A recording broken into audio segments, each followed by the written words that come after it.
and kept the other one, the seven realities, ready. So, My screen, yeah. so if you can share your screen, that's great, awesome.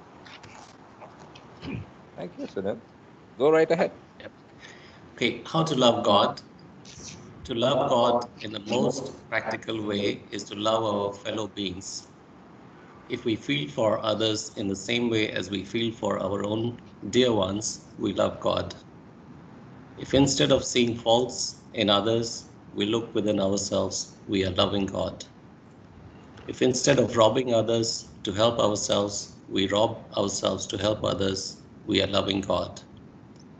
If we suffer in the suffering of others and we feel happy in the happiness of others, we are loving God. If instead of worrying over our own misfortunes, we think of ourselves more fortunate than many, many others, we are loving God. If we endure our lot with patience, contentment, accepting it as His will, we are loving God. If we understand and feel that the greatest act of devotion and worship to God is not to hurt or harm any of His beings, we are loving God. To love God as He ought to be loved, we must live for God and die for God, knowing that the goal of all life is to live God and find Him as our own self. Jai Baba. Thank you. Jai Thank Baba. you. Jai Meher Baba. Jai Baba. Hey, Baba.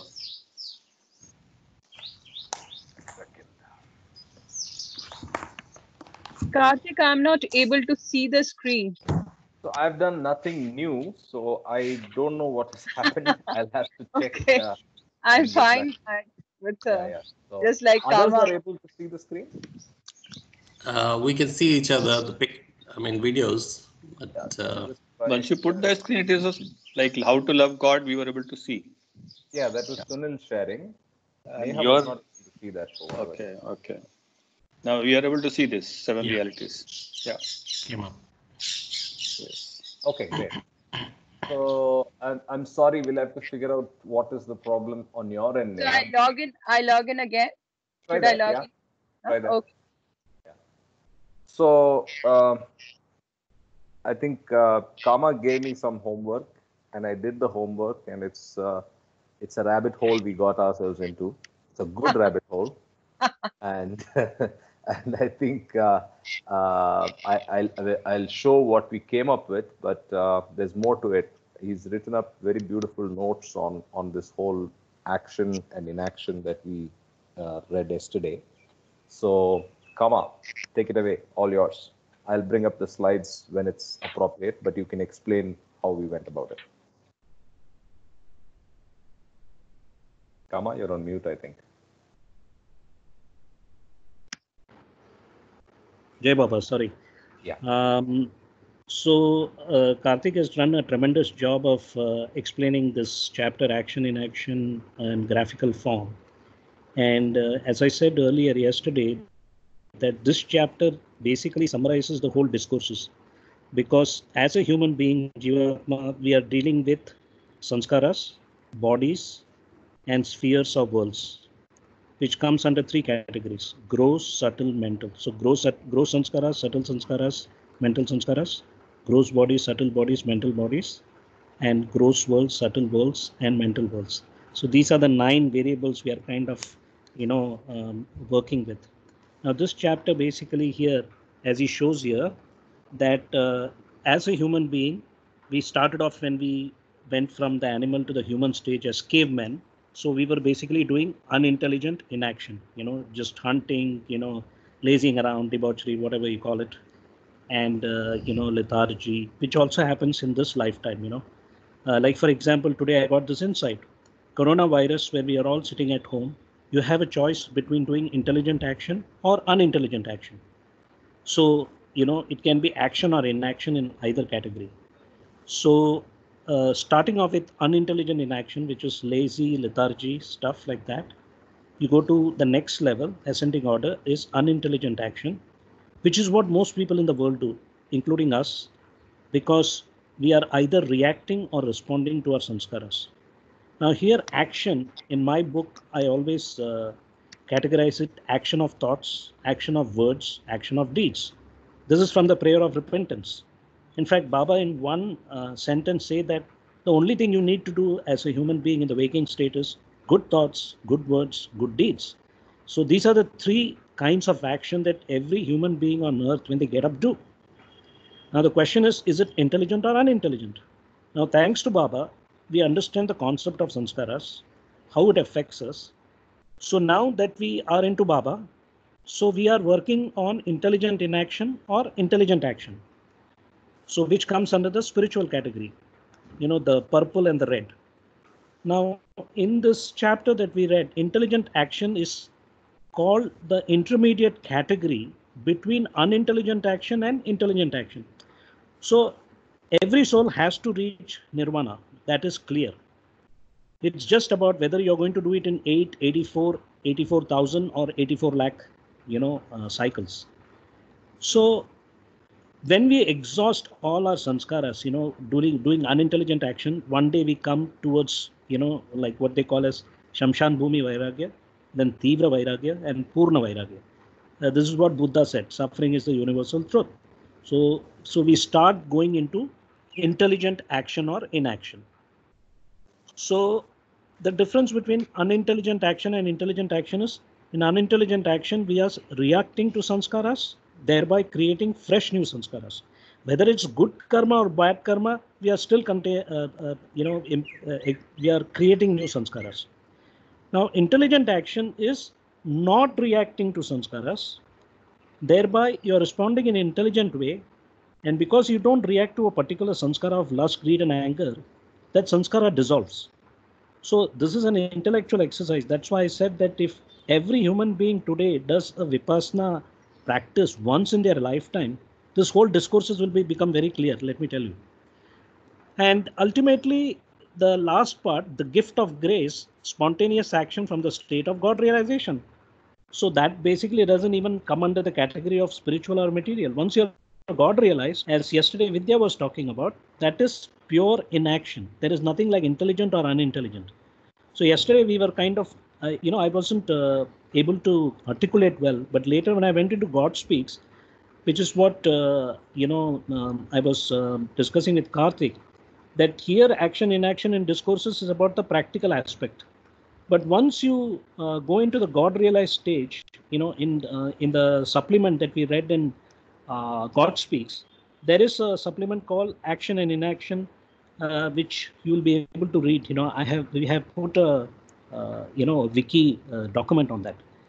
So now I suggest we read that, Kama. So after we are done with this, I suggest we all read it. I think that in summary, it's very simple.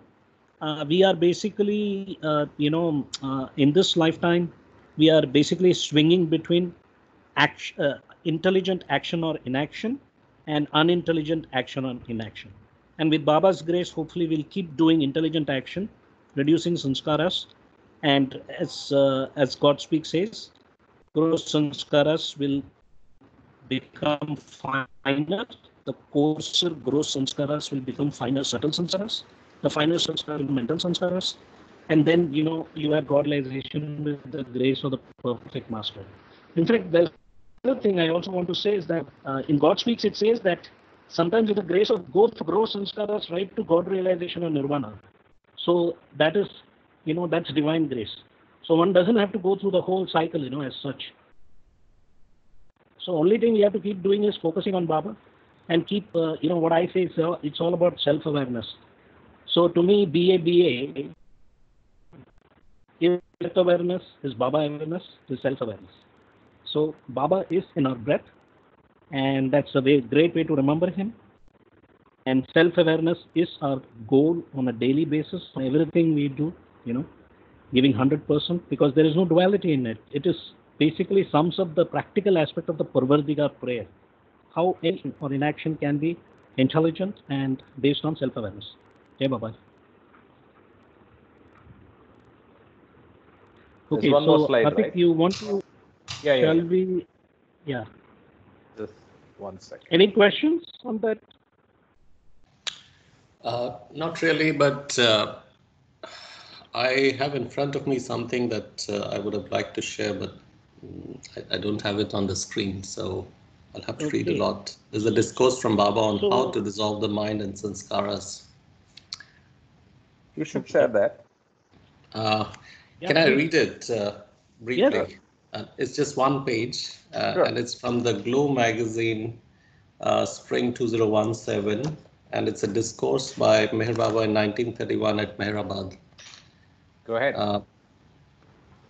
It says that there are three ways to bring about complete dissolution of mind or annihilation of lower self through instrumentality of the mind itself. These three ways may be called number one, the positive process, number two, the negative process, number three, the turning process. So first one, the positive process consists in spending away all the past sanskaras and thereby gaining mental freedom. The sanskaras cannot be spent away unless all the desires are satisfied. Past sanskaras are the cause of present desires, and so, if they are to be satiated as to destroy them, no new attachments will be formed, and besides, the past sanskaras will be wiped out. Sri Ramdas, before he realized God, destroyed his desire of eating porridge, of which he was very fond, by satiating it. He so much partook of it as he had to vomit it all out. 40 times he ate and vomited it, and thus his fondness for it was turned into dislike of it. It is not possible for all persons to gain mental freedom in this way. The second way is the negative process, consists in self-denial, that is, neither fulfilling old desires nor forming new ones. The normal fulfillment of old desires results in the formation of new sanskaras, which engender new desires. So one must follow the denial course in order to gain liberation. Arab Shah Wali, an advanced Muslim saint, one day felt the desire for sexual intercourse. He took recourse to a strange method in order to deny his desire. He picked up a big stone and with it crushed his private organs, which became impaired for good. As he did not try to alleviate his pain, it gave no opportunity to his mind to think of sexual intercourse any longer. Of course, this is an extreme case of self-denial, but even ordinary self-denial can be practiced by only a few persons. Third one, the turning process is the best and the safest way to gain mental freedom. It consists in turning the mind away from worldly things and directing it towards spirituality. This can be done by selfless service, tapas, constant prayer, and last but not the least, satsang. Jai Baba. Wonderful. Beautiful, Jai Baba. Very nice. Jai Baba. Thank you. Jai Baba. I'll share it. I'll take a Thank screenshot you so and share much. it. Thank you so much. Thanks. Sure. So, Kama, there's the other one, the So summary. this slide I think is beautiful. I think Karthik has done a tremendous job. Summed it up. And what I want to re-emphasize out here is we want every participant, when they are reading God Speaks discourses, any book, and they come up with some ideas, anything graphical, we want you to share that. We want everybody to actively participate. Like we'll come to that active action, conscious active action and conscious passive action when I read that document which we prepared. So I think that this slide summarizes it beautifully. So let's start from step 5. As it says, unintelligent inaction. These are all terminologies to make it easy for us to understand. And it took me I'm very impressed by this group. It's very inspiring that Karthik and all of you, I told you from 97 to 2009, I had to struggle so much, understanding a lot of the chapters. But this forum has really helped me, to make it, cognizant, I would say. I mean, much more easier to understand. So here, number 5, unintelligent action.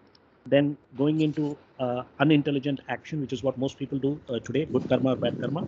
And then once we have the grace of the Guru, Sadguru, or perfect man, we start doing intelligent inaction and so keep progressing. More of it will be becoming intelligent action and intelligent inaction rather than the 4 and 5, you know. So, and then, 2 and 3 will lead us to, the typical steps of going from gross sphere of existence to subtle sphere, the second and third planes, and the fifth and sixth plane, which is mental sphere. And then, as Baba said clearly, whether you're on the first plane or the gross and the seventh plane, there is a infinite chasm of, you know, uh, it's an infinite chasm. So it doesn't matter whether you're in the zeroth plane, which is the gross plane, or in the sixth plane.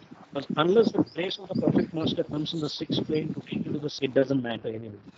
So, and so the last step is, of course, spontaneous action from the God, state of God realization. This is what the Nirvikalpa Samadhi stage is, where you have infinite knowledge, infinite power, and infinite bliss. But before Nirvikalpa Samadhi, remember, there is a state called Nirvana, which is Manonash, no mind, sanskaras become zero, consciousness is, but God is not. So you can't just go to Nirvikalpa Samadhi.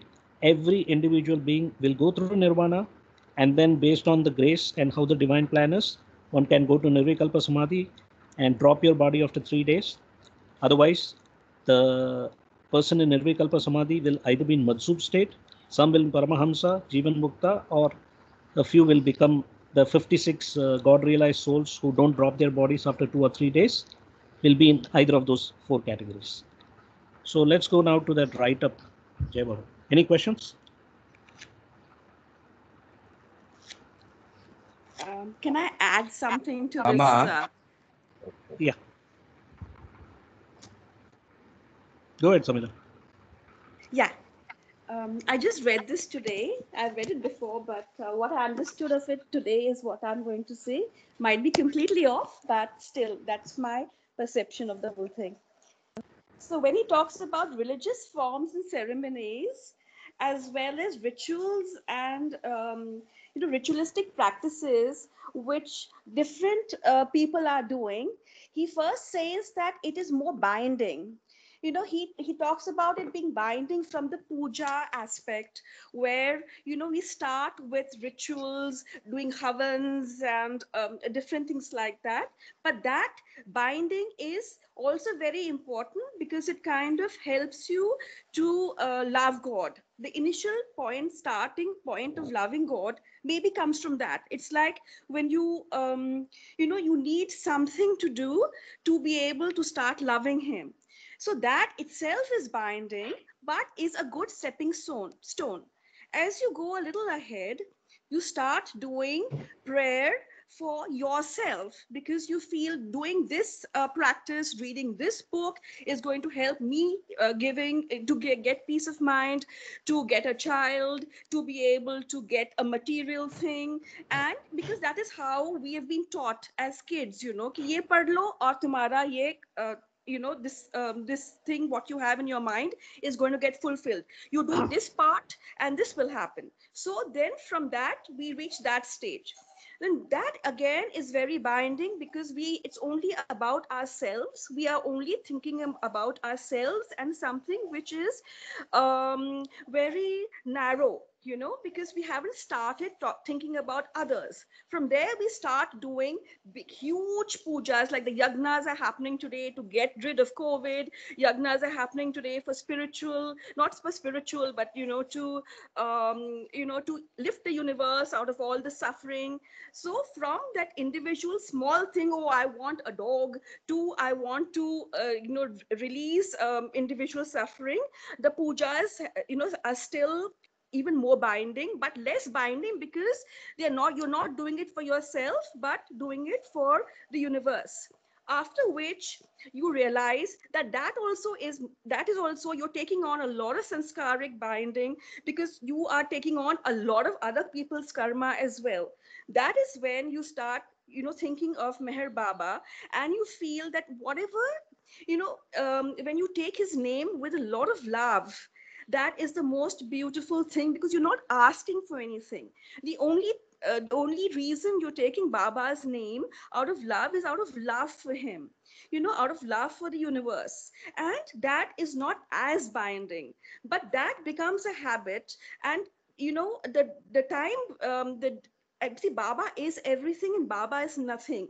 So when you say Meher Baba, the time in between is the nothingness between two words, which is Baba, and that is losing your mind. So till you keep on repeating Meher Baba, Meher Baba, Meher Baba, that time where you've lost your mind, that little gap, where you're not saying anything, is losing, you're not thinking about anything. And that is, to me, real inaction, which is not bound by any action. I don't know whether I've made sense, but this is my philosophy. Jai Baba. Yes, it Anybody was. else want to say something? Yes. Yeah, I think Sridhar Mama wanted to say something. Thank you, Samira. I think that was I a made good a perspective. small notes. Oh, sure. Go ahead. I made a small notes and put it on the chat with Kama. Okay. So it is almost on the steps of the second slide that was shown here. Okay. I had certain points there which are confusing for me, which is getting clear. Thank you. Great. Great. So with that, I think we are. Can you see my screen, which is basically the wiki? Yes. Yeah, I can see. Okay. Okay. So I think he has explained this here. I think we can read it later. I'll share the link as well on the advancing stream. Now, coming to this, I think this was something we could try to read and understand, just this much, right? So, Kama? Yeah. Jai Baba, this is in a supplement, as you know, from God Speaks, where this is action and inaction, which is quite different from what we have read in discourses. Yeah. This has to do with a different perspective here. So the first state, number one, we call it state one, in the beyond state of God, there is unconscious inaction. Remember, these are all terminologies, so we just need to play with it. Number two is in the state of God realization, there is conscious inaction. This is the state of perfection, but not of the perfect master. Now, what is the difference between 1 and 2? Very simple. In the beyond state of God, state 1, God is unconscious of his divinity. So this is the original state of God before the whim. Number 2 is the final state of God, which is after the whim, evolution, reincarnation, involution. When you become God realized, you basically are conscious of your divinity. So the original state is unconscious divinity.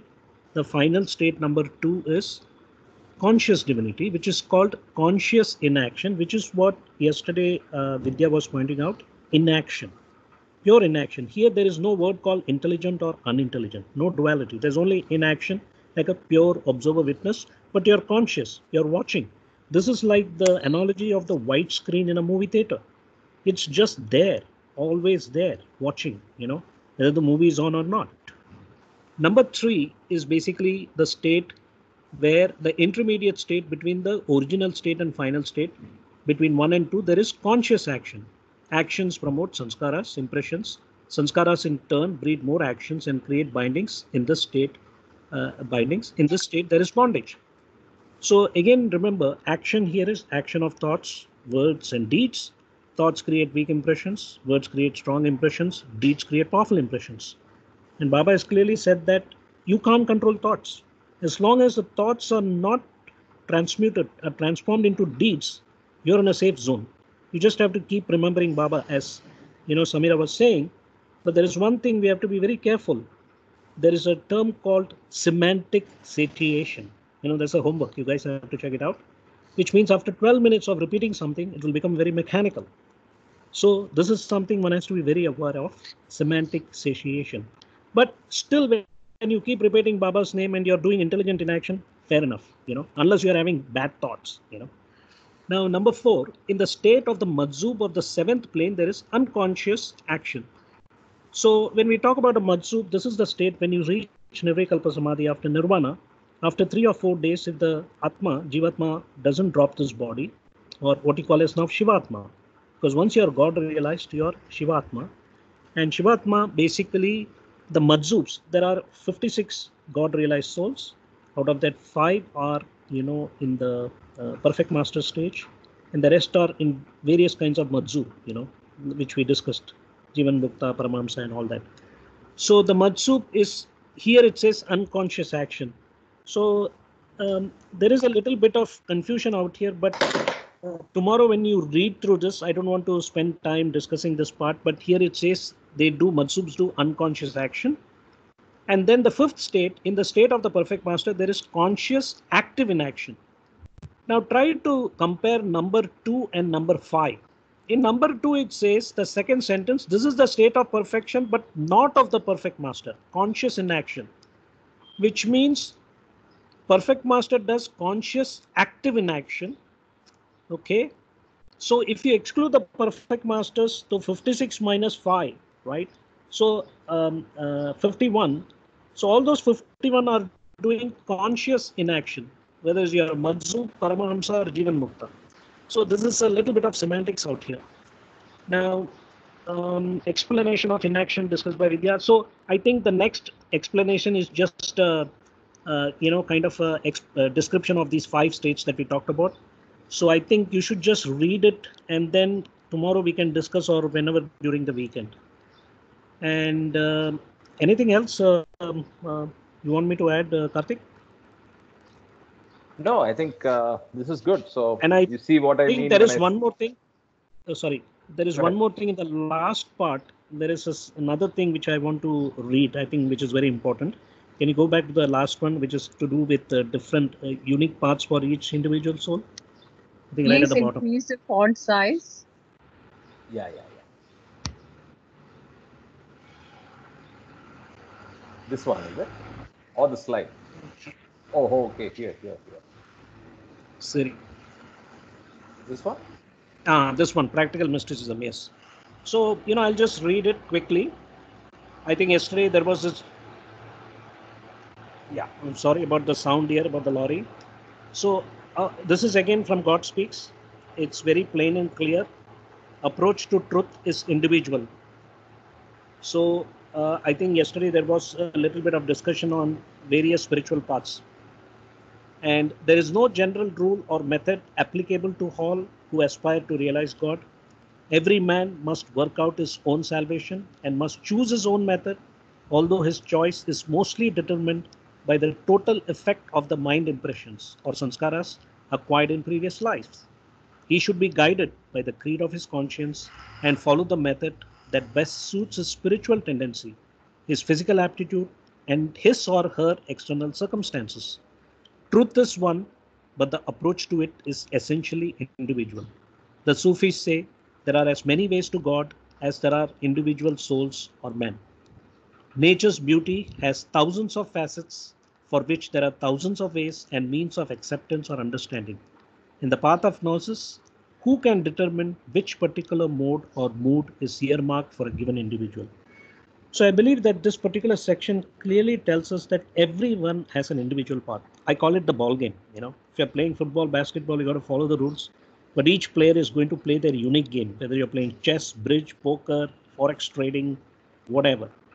So I think there is no need to get into heated discussions and say my way is better. But I think it's very important to clarify, confirm, and try to understand the concepts and see how it relates to our practical life. And one more thing, just adding on to what Samira was saying, everything you said is perfect. I call it, we'll come to the reading in discourses. First, we do Karma Kanda, which is like playing toys in kindergarten. Then we go from Karma Kanda to Adhyatma Kanda, from the outer rituals to the inner intuitive way of, so-called meditation and all that. So this is like the education system in our material life. You go through kindergarten, primary school, secondary school, bachelor's, master's, PhD, and maybe Nobel Prize. So I think there is an analogy out here that everybody who goes to high school is not going to do bachelor's. Everybody who does bachelor is not going to do master's, and everybody who's doing master doesn't do PhD. So as Ramakrishna said, out of million souls, one, wants to know God. Out of 1 million of them, as Baba also has probably mentioned this, out of 1 million of God, somebody knows how to go about it. out of 1 million of that, somebody will start the process, and it goes on. So, Jai Baba. Thanks. Okay, I just want to say the about the karma kanda and this thing. It is very important to know that when we go beyond karma kanda, the mental processes are far more powerful than the rituals that we outwardly do.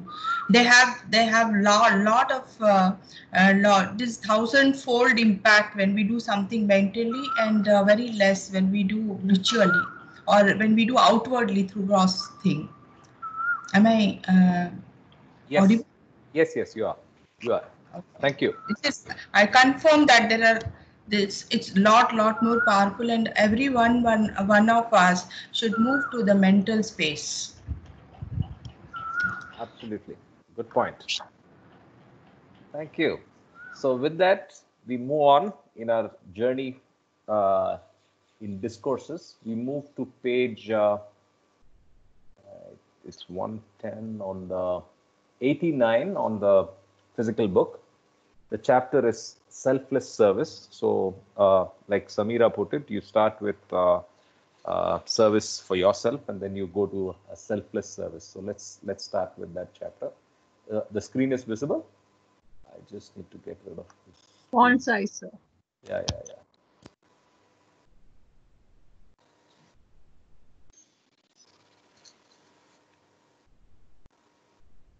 Yeah.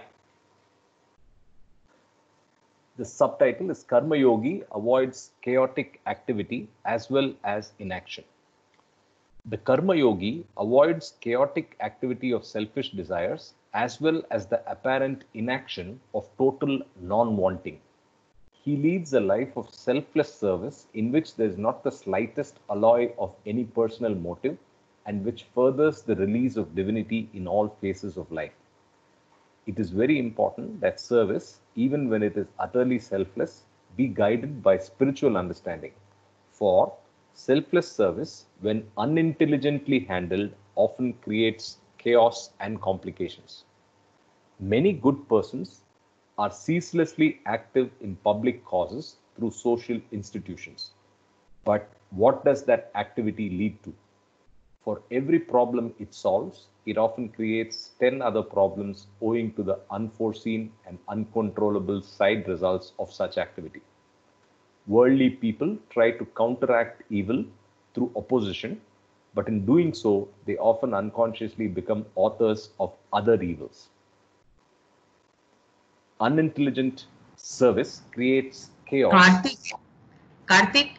Yeah, Vidya. I am just taking the liberty to refer to our private conversation. And I was actually dwelling on it when we discussed about the government and Arogya Setu app and all those things that we discussed. And, so you had views, and can I refer to that? Oh, sure. Okay, so you had views on that the government is not doing this and that, and we had discussed that what is going right, wrong, and all that stuff. Now, my only thing was, like, in this situation when the government is doing whatever it can, and certain things are going right, certain things are not going so right, and a lot of there are for every action that is happening in the media, we see that there is a lot of opposition. Congress says something, BJP says something, and someone else is saying something. Are we all creating a lot of friction in this universe by opposing everything that is happening, because there are only a few people who can really go and act on the ground because they are given the authority to act, and rest of the people who are going on opposing something, I'm not just referring to our conversation but every conversation that is going on, and here it rightly comes up saying that the moment something is done, there are 10 people, other people who want to oppose. Now, are these people opposing to make themselves visible? They want to raise their voice to make their presence felt? Or do they have a point really to say something? So whenever we and will they go and act if they are given authority, or within their domain, will they really take some action? Will they take initiative to change something in this world? Or they will only merely raise their voice to keep shouting on the media and keep quiet after that? So I think the real service starts when we are ready to take action, and the responsibility has to be there. And I keep coming back to the responsibility point again and again. Will you take responsibility for the stand you take? And will you do something? I know in your case you have gone ahead and done that app, and you have also shared me the link. In this case, there is a lot of responsibility attached to what you said. You did something, and then you made war, you raised voice against what government was doing. But other cases, yours isn't probably an irresponsible act. But in other cases, I just was thinking whether everyone doing it? And I think just a matter of thought for me. So I thought I'll share. That's it. Thank you. Interesting. Thank you. Thank you. I didn't think about it like that, but you're absolutely right. This is what I do with all my life. I take every conversation and go deep dive into it. So because there's learning in every conversation, I guess. No, in that journey, so I think just for the rest, some of you know about what Vidya is talking about. For the rest, I'll just tell you what is going on. So I got involved in the voluntary side of helping on COVID response early on. And the first thing that I realized was what we need to do more effectively, what Singapore did, which is basically contact tracing digitally, for which the biggest counterpoint is the privacy element and the surveillance fear. So I addressed that by creating an app on the blockchain, free of cost, community effort, and I see Baba completely helping me there because I got 30 different companies. You'll see it on the website. 30 different companies contributed selflessly and created the app. And I was able to take it right up to the PMO, but it didn't go anywhere. But I really don't care. So it's more the fact that I did the responsible effort to a point where it was meaningfully contributing. But whether it sees the light of day in the hands of users is not my lookout, right? So I know from a business standpoint, it's a bad thing to say, but I feel very satisfied personally at where it went and how it navigated. You have to leave it to God. So I wanted to add something here, Karthik. I think the people who just make noise without taking any action and making a real impact, these people should not be, we should not give, because we don't have time for all this nonsense. True. So if you are not really making an impact, you're not acting responsible, and if someone is merely satisfying the ego to prove the point, then those people should be left behind, whether they are on the media or in the government. So you don't need to bother about those people, and one needs to have that like intelligent action. Just now what we read, that the intelligent action is to be able to identify these interactions and these actions which does not have any goals. And people who are really making impact, those people should be given importance. I think that is very important to be very intelligent in that. Absolutely. Thank you. Thank you. Jai Baba. Jai Baba, well done, Karthik. Jai Baba, if you don't make, there are some people who are meant to make noise, because if the noise is not there, you won't get the awareness of something being wrong. Okay, because people are, if there are people really hungry and somebody has seen them hungry, if they don't make a noise, then other people like Karthik, who's a karma yogi, won't be able to do something. But basically, it's all Baba doing different playing every role. So the person who's making a noise, whether rightly or wrongly, the right people will pick up the right noise. People would know that, okay, this guy is just talking because he wants to make a noise, and somebody will, but the noise is also an important part of the journey towards helping somebody, is how I would look at it. So nothing is right or wrong. If there is no noise, there can be no awareness, according to me. No. Only thing is that noise should be constructive, not destructive. No, but then the opposing forces will bring about noise, like Samira said, even to bring out the scum and the dirt to the top, right? So you constantly have these opposing forces working. No, it is important. What Mama said is absolutely important. We see that people have the selfish motives in making the noise. They're not making noise to do some good to others. They are making noise for their selfish reasons. Such noises have no use. They are just making noise and to create lot of confusion. And the chaos from the universe, the chaos for the universe is coming from these noises which are not allowing any constructive growth in the universe. And thereby a bunch of souls, they have to work harder to suppress this noise and create the positive impact in this universe. They really need to, but the bunch of souls are taking a lot more effort to suppress this useless noise, because if one has to check, if there is a check anywhere to see whether the noise is constructive or not constructive, one has to check their consciousness to see if it is coming from any selfish motto, or if there is a selfless service behind the motto. Now, if there is selfless service and they have to make noise like Anna Hazare does, there is selflessness in his voice, because he is not fighting for himself, he's fighting for others.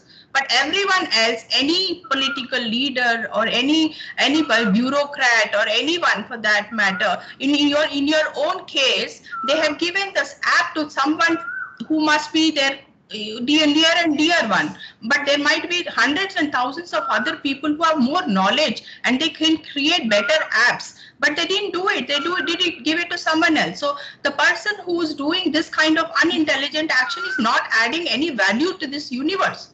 They are just merely wasting time. They got to sit back, they got to meditate, they got to introspect, they got to do some self thing and then come back and work with other people. Otherwise, they are not fit to be in public space. They can do whatever they want in their private space. So it is very important, because I'm been working on all levels. I'm working on all the three worlds I'm seeing, and I'm seeing that this bunch of people who are creating a lot of space, the spiritual people are really struggling. I mean, they have to really work thousandfold. And that is why a lot of rishis and yogis who are sitting silently in Himalayas, they don't come to this world. Because the universe does, these people, the normal human beings are not able to understand the unintelligent action they are performing, which is causing destruction into this universe and this world. So I do not agree, and I think it's very important to identify these noise makers and the people who are really doing some constructive value addition for the action in this universe. That's my point. Jai Baba, this is Kama. I want to, this is my own opinion. I think I understand Samira's point of view. What she's saying is that, it's like a movie. A movie can have masala in it. Like, this is like a divine dream. Yes, we are living in a material world. There's a lot of chaos happening. In fact, somebody gave me this very interesting, answer to this. He said, more the obstacles, quicker the path. The question here is like the Pink Floyd song, Us and Them, and the question here is, bottom line is it about us, I, me, mine in the right sense, or are we going to look at the world and, constructively criticize? Yes, we should raise our voices, the so-called spiritual people who are trying to do intelligent action or intelligent inaction. It's very important to raise our voices. We have to be very aware. We have to awaken the ignorance of people, because most people are 80% is herd mentality, law of nature. And earlier I said 9.5% right knowledge or right process, and wrong, right intention and wrong process, and wrong intention and right process. Only 1% try to have right intention, right process, and maybe right execution. So Ramana Maharshi was asked once, by a chap, you're sitting here in your G-string and just being silent, you're God realized. Why aren't you doing anything about what's happening in the world, like, World War II? And, as we all know that, perfect masters and, Madzubs and all that, they are doing a lot of inner work, whether they are sitting, they are doing work through inaction. He said that the creator who has created this world, it's his business to take care of what's going on. He said, mind your own business of, you're on the path. Try to get God realized first. What is happening out there that's his thing, So I think it's important to be aware of it. And if we can do something from our side, yes. But why people behave the way they are behaving, the politician, all those, is because of because their samskaras are dominating them. That's how I look at it. Jai Baba. Jai Baba. Jai Beautiful. Baba. Let's move Jai on. Baba. I just like to add here, during the entire time of independence, there's not a single statement of Meher Baba about India and Pakistan and independence time and partition, or about, nothing, absolutely nothing.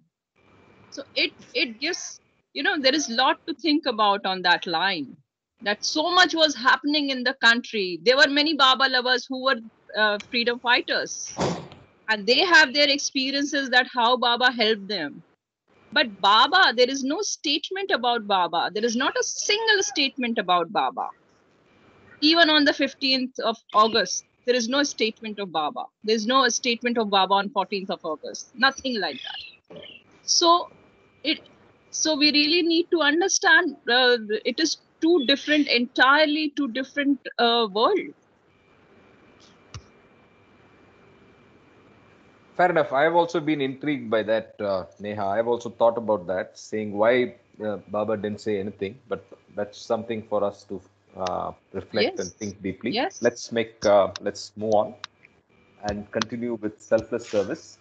Jai Baba. Jai Baba. Unintelligent service creates chaos and complications. Suppose a group of ants has climbed onto the body of an individual and one of them bites him. He might instinctively want to punish the ant by killing it.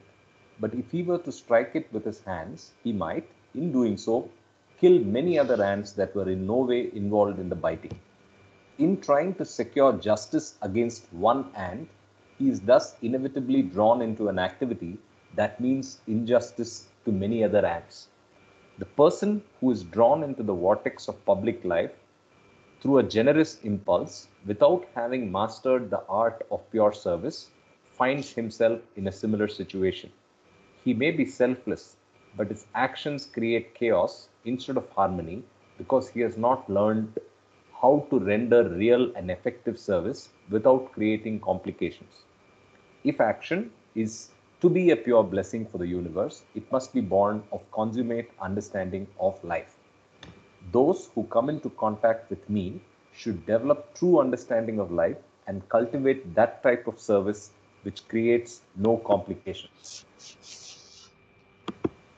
Selfless service based upon understanding. When service is rendered in a selfless spirit, it always benefits the karma yogi, although he himself does not do it for the sake of any reward or result. There is no doubt that even when he renders selfless service unintelligently, he derives some spiritual benefit thereby. But in doing so, he cannot avoid causing much unnecessary suffering to others. However, when he renders selfless service with spiritual understanding, it not only confers spiritual benefit upon himself, but also promotes the material and spiritual well-being of others involved. Selfless service must be based upon understanding if it is to be an unmixed boon for all concerned. Apparent service may really be disservice. That which is looked upon as service by ordinary persons might, under special circumstances, be considered as disservice by a perfect master, for he has an unerring knowledge of the situation and a deeper grasp of its spiritual demands. Hence, though it is normally an undeniable act of service to give food to those who are needy, there may be some qualifying circumstances which in a particular situation require that the needy person should not be given food for his own good. The tendency to beg for food as charity creates undesirable samskaras. And in feeding a person who comes to you with this tendency, you may help him increase the burden of such samskaras.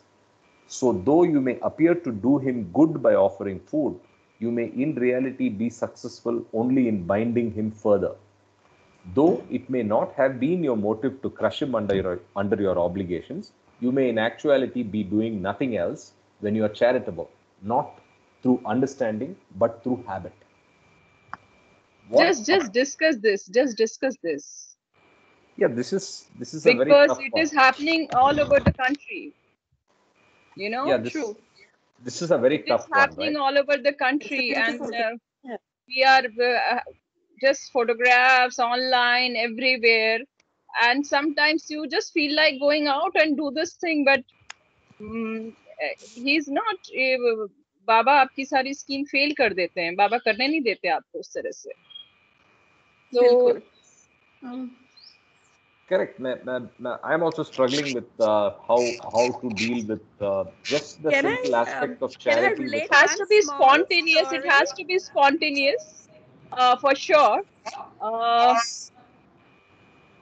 Neha, can I relate one of the Bhauji stories for this? Yeah, It's please, a small please. one. Sure, go ahead. You know, when you were with Bhauji told us a story about Baba having rules. He said that you get up in the morning. I mean, that of course you know that what to say in the morning and what to say in the evening. But this story is somewhat similar. He said that when he said that in this phase you are not to give anybody money. Okay, so when this guy came, I don't remember his name and I don't remember exact part of the story, but when this guy came, Baba was very angry with him. And he said that what did you do? And this guy just couldn't understand what he had done wrong. So then suddenly he remembered that Baba had said not to give anybody money. And this guy had taken 10 rupees and given it to one person who was very hungry. And Baba had stopped him because Baba had said that you are not to give anybody money. So when he had given that person money, that person had bought liquor, and so Baba said, what did you do? So he said, I gave him 10 rupees. So he said, do you know the repercussions of that? What has happened with the 10 rupees? That man with the 10 rupees has bought liquor. He has gone in a drunk state and killed his wife, and now his child is an orphan. Okay, are you ready to take all the sanskaras of the entire thing? So you take it. So then this guy understood that Baba says everything with a motive. When you help somebody, say Jai Baba, so that you don't take on his sanskaras. Even when you're healing or doing anything positive for anybody, always do it in Baba's name, so that you don't take that person's sanskars on you. Is what I understood out of the story. Jai Baba. Very nice story. Thank you. Beautiful Story. Yeah. Jai Baba, but I believe that when it comes to charity or anything, I think when you're with Baba and he instructs you to do something, you have to do complete surrender, 100% whatever Baba says. You have to be obedient. That's correct. But in a situation where we are on our own. See, sometimes even Baba prompts you to do charity. May I finish? So what I want to say is that we have to use Vivek and Vairagya. That is why we have been given intellect. Vivek and Vairagya, that is creative discrimination. And so we have to use our discrimination and we have to use our intuition at that time. And as Samira rightly said, take Baba's name. Whether it is creating sanskaras or not, you have to use your heart intuition and accordingly do the right kind of action. This is how I look at this whole scenario. Yeah, Baba. Yeah, Baba. Okay. So I think it's been multiple rabbit holes, but I hope everybody's in sync with what we're trying to unravel here. So I'll continue. What applies to the above instance of giving food also applies to the dispensation of many other things, tangible and intangible. And though from the narrower point of view, a thing may definitely seem to be nothing but service for the recipient, it may, from the higher point of view, be a definite act of disservice to him. Just as what is nourishing to the healthy may be poison to the sick, what is good for people generally may be evil for some particular person. Hence, intelligent charity requires profound understanding of the spiritual needs of the situation. Even unintelligent service confers spiritual benefit. All this should only make people more careful and discriminating in their service. It need not discourage their spirit of selfless service. It is true that only a perfect master can be unerring in gauging the spiritual demands of any situation.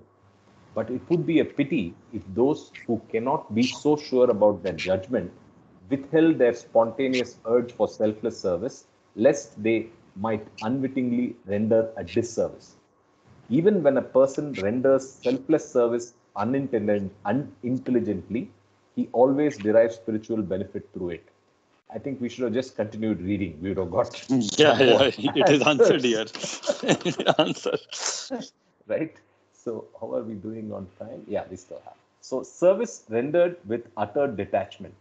In fact, from the spiritual point of view, the real danger in service lies more in the possibility of your rendering it from a false motive than in making a mistake about the spiritual demands of the situation. If you render service in order to oblige a person, and if you feel proud of doing it, you are not only doing spiritual harm to the recipient of your service, but also to yourself.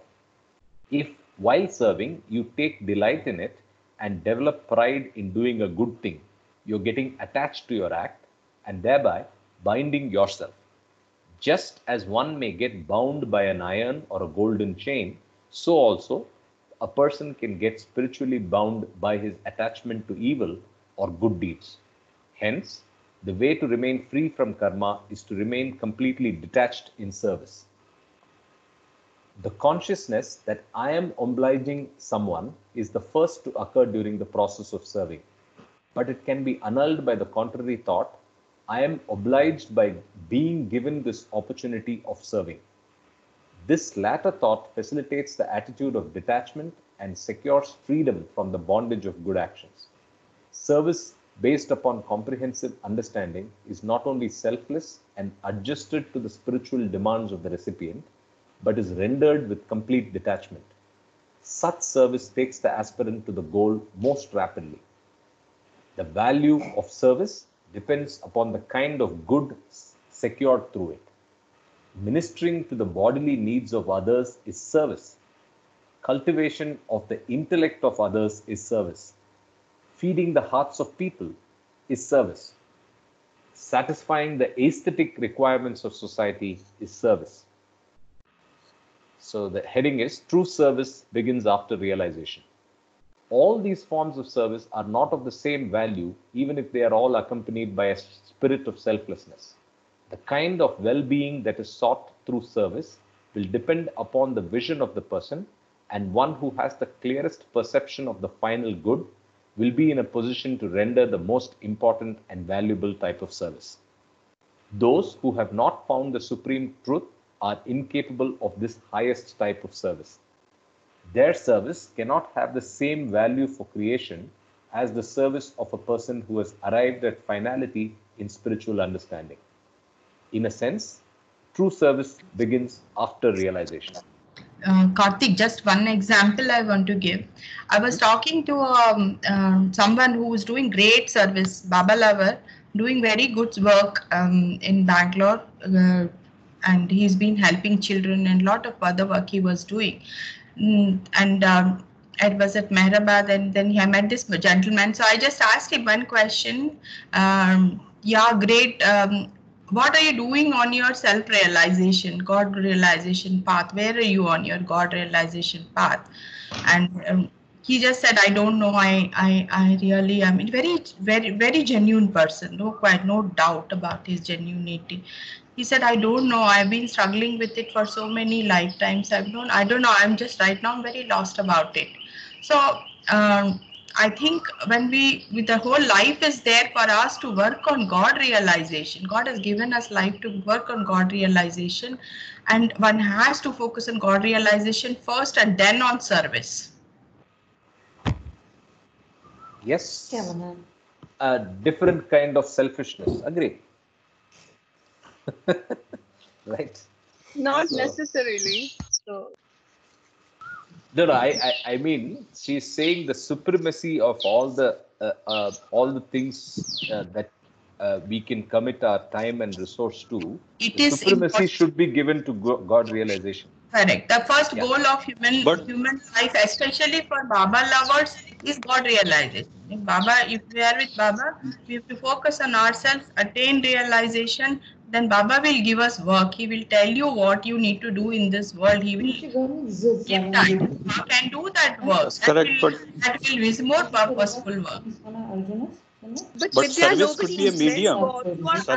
Service could be a medium for God realization. Yeah, and everybody's Baba. I mean, who is less Baba or more Baba? I mean, Neha is as much Baba as Namita is, you know. So we are on the path, you know. So So we have to I mean, God realization is a big. No, it is God not. realization. The Baba. We are Baba. We are No, Baba.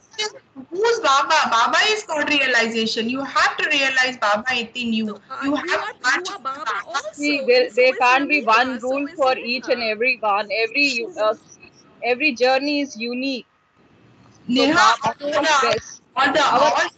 all the paths are going to Baba. We are looking. God realization is the Baba. supreme thing, but you know, you never know Vidya, whose you are journey is. Baba. So is Neha. We are not judging who's where. We are not judging. No, there is no need of. We are not talking about judgment. No, We are we are just talking saying about. that maybe for some souls it is important to have and go through this charity thing because of their past life karmas. Who knows? Now, then you are come. Then it is not divine intervention. Then it is our intervention, according to me, because it is very clearly saying that. Baba's side. Let us read what just Karthik read. No, Karthik was saying that Baba was Baba in the book. Just now we read it. No, then where is discourses? Now, what is the use of discourses? Baba saying that work on self-realization, then the service will will work. So again, I think each to his own, based on his samskaric makeup and what he brings in. We will keep going through it.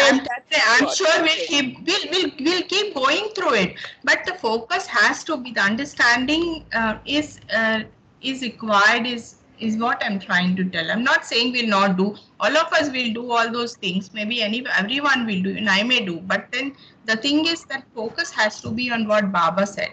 Sorry. Yeah, and it's I mean, to the sense, you go back to this paragraph. I think, yeah. Sorry, Sanjay, go ahead. I mean that. I mean, both the points of views. But I think if we have that focus, it helps us to have that detachment from what we are doing. Correct. Service, I think, is a medium. If it is done intelligently, intelligent action, if we are doing, knowing fully well why we are doing, and keep us detached. But if we have that focus, that's the last aim, it keeps us detached from having that pride or satisfaction. So that's what I might. It is humanly very difficult to detach oneself that credit to take. You know, I have done this. This is very difficult. It's not either or, actually. So, yeah. Okay. So I think we are out of time. So out of discussions. We are out of time and out of breath also today. Indeed. Parts of it was like I have to do midday prayer today. Okay, so one last thing I want to say. Today is my kid's birthday. Today is Akhil Alekya's birthday. My kids are twins. Happy birthday. Happy birthday. Wish them happy birthday. Happy birthday to both Baba of them. always nigiban on him. Baba always nigiban on him. Yeah, thank Share you. what you cook for them. Oh yeah, you should. Yeah, we have been having since last night. We've been doing something or other. So anyway, they got tired and slept. So they're not yet up. So I'm on the call. But Dunzo is working, huh, Vidya? Those of us in Bangalore. Yeah. Yeah, Dunzo is working at this time. Okay. I get that. Jai Baba. Jai Baba. Jai Baba. Jai Baba. Jai Meher Baba. Jai Meher Baba. Jai Meher Baba. Jai Baba.